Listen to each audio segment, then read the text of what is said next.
1, 2, 3, let's go. Wednesday afternoon. Oh, part in this World Cup on the TV, then I can imagine them not really wanting to go back to the rigours of football. Now, I can imagine from a manager's point of view, if there is a worse part of the job, it probably is the training. Now, their coaches, by and large, do the actual training with the players, but the manager will oversee as the head coach, as the manager, with his ideas and what he wants to happen. So the coaches they're answerable to the manager. So they've got to carry out his instructions. But I can still see that in the course of the working week for footballers, they probably train, most of them, 4 days a week. And not for that long. I mean, it used to be for like 2 or 3 hours a day. It may still be the same, because there's no point in burning up all their energy during the week anyway. But so interestingly, he said he doesn't miss the training side of it. But that said, other people have wanted to get back into management. They love it. But maybe there does come a point, whether it's at the age of 58, many go on much more than that, as we know with Redknapp and Roy Hodgson and others.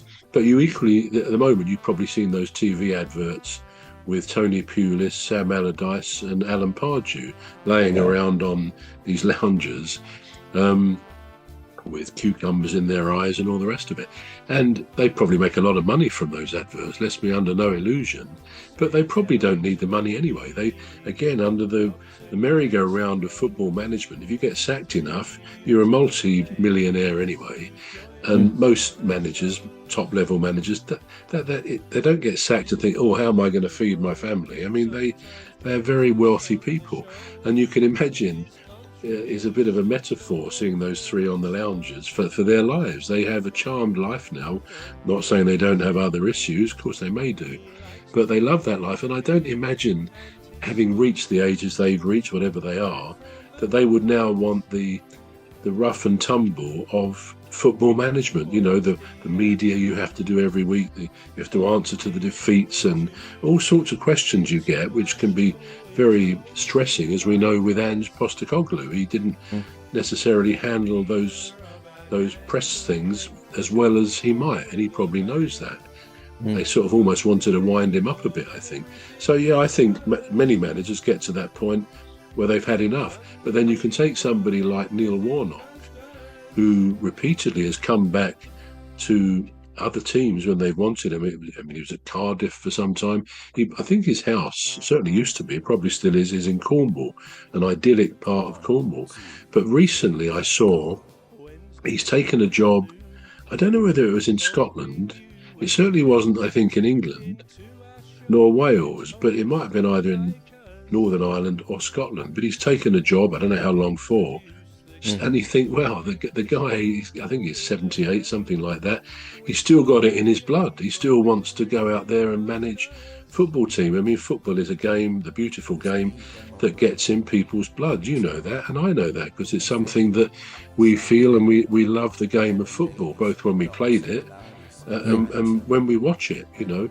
So it is in people's blood. But I guess sometimes if you're away from the game, like Klopp said, not really paying attention to the results, which I find a bit strange, because, you know, maybe he did want a complete mental break from it. But to not look up your team's results on a Saturday or whenever is a bit strange. I not really like him, because he was so in love with the game and with Liverpool. But some people, they come to a point where you let it all go. It's like other jobs, you let it all go, and there's this great sense of relief. Oh, I've not got that.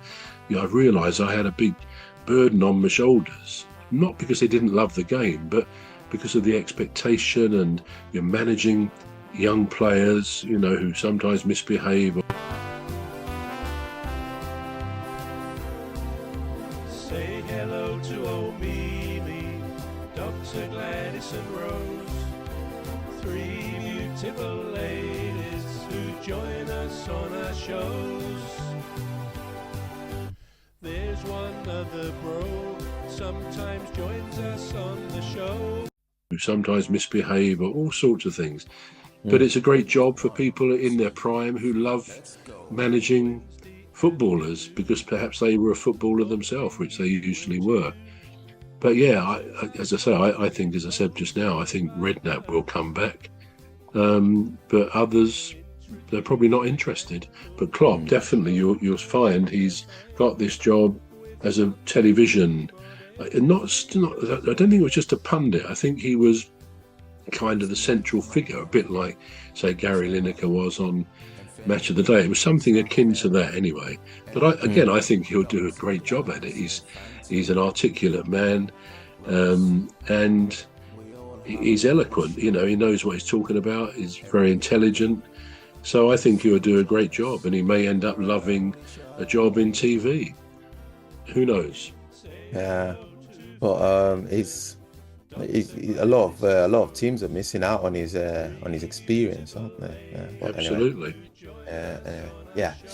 So Alejandro Garnacho's now is expected to miss the World Cup for, I think it's Argentina, isn't it? Is it from Argentina? He's going to miss it. Is he what? He's injured, is he? I didn't know that. It's not actually. They've just not considered him. They've just not considered. Yeah, and I'm thinking. Here's what I'm thinking. I'm thinking he's not a bad player. I mean, like what's his name? Our friend Sancho of Aston Villa. You know, but Alexandre Garnacho is just been unfortunate in goal. Let's put it that way. He's been unfortunate in goal, in that he's a striker that doesn't score very much goals for whatever team he's played for. I mean, he was Manchester United, wasn't he? Before he then moved to Chelsea. Yeah. Yeah. Are we close to having another Jadon Sancho on our hand? Is that what it is? I don't think so. I mean, I think Garnacho is good. I think he was quite good at Manchester United. I mean, in a way, everything wasn't right there when he was there, and perhaps some were made a scapegoat. He didn't shine necessarily. I think he did have some good games, but he didn't shine because the team wasn't, as we say, firing on all the cylinders. He looks all right for Chelsea. He's very speedy down the wing there. Yeah, he's not scoring many goals, but I'm actually surprised if he's not considered for international duty. I'm sure he has been before, but yeah, that's what it is. Has you read that, have you?